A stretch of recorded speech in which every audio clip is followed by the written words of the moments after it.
Assalamualaikum warahmatullahi wabarakatuh. Perkenalkan saya Ananda Bunga Anka, NIM 217540101 Kebidanan tingkat 2 Poltekkes Kemenkes Pangkal Pinang. Pada video ini, saya akan menjelaskan mengenai mekanisme persalinan. Yang pertama, fase engagement. Engagement ini adalah masuknya kepala bayi ke pintu atas panggul. Biasanya pada primigravida, kepala bayi akan masuk ke PAP pada usia kehamilan 36 minggu, sedangkan pada multigravida, kepala bayi akan masuk PAP pada saat masa infartu atau persalinan. Kedua, penurunan atau descent.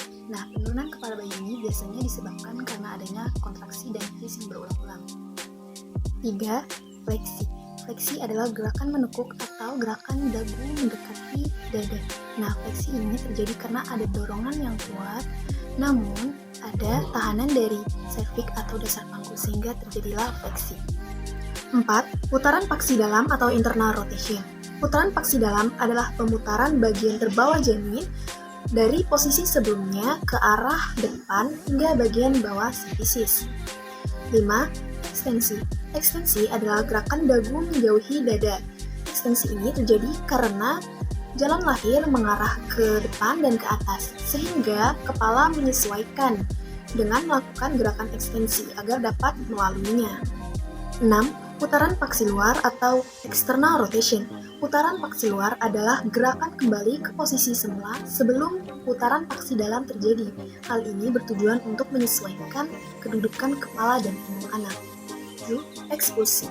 Ekspulsi adalah lahirnya bagian janin yang lain setelah kepala janin lahir, yaitu lahirnya kedua bahu janin diikuti dengan seluruh badan janin.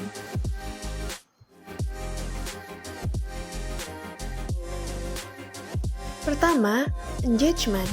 Di sini kepala akan memasuki pintu atas panggul dengan sutura sagittalis berada dalam posisi melintang atau syncretismus, yaitu sutura sagittalis berada di antara promontorium dengan simfisis pubis.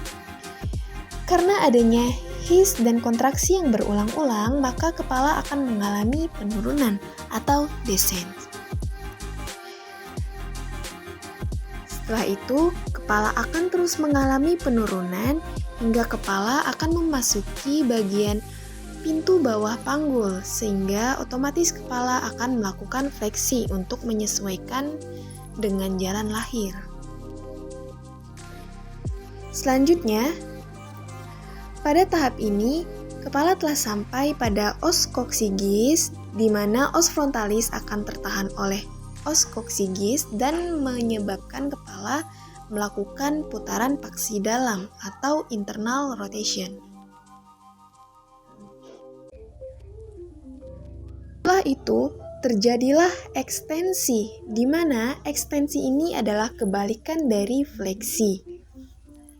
Ekstensi adalah gerakan dagu menjauhi dada. Kemudian lahirlah mulai dari ubun-ubun kecil, ubun-ubun besar, dahi, mata, hidung, dan mulut. Setelah kepala bayi lahir, maka terjadilah putaran paksi luar atau external rotation, di mana kepala akan menyesuaikan dengan sumbu badan janin. Setelah itu, akan terjadi ekspulsi, di mana akan dilahirkan terlebih dahulu bahu anterior, disusul dengan bahu posterior, kemudian seluruh badan bayi.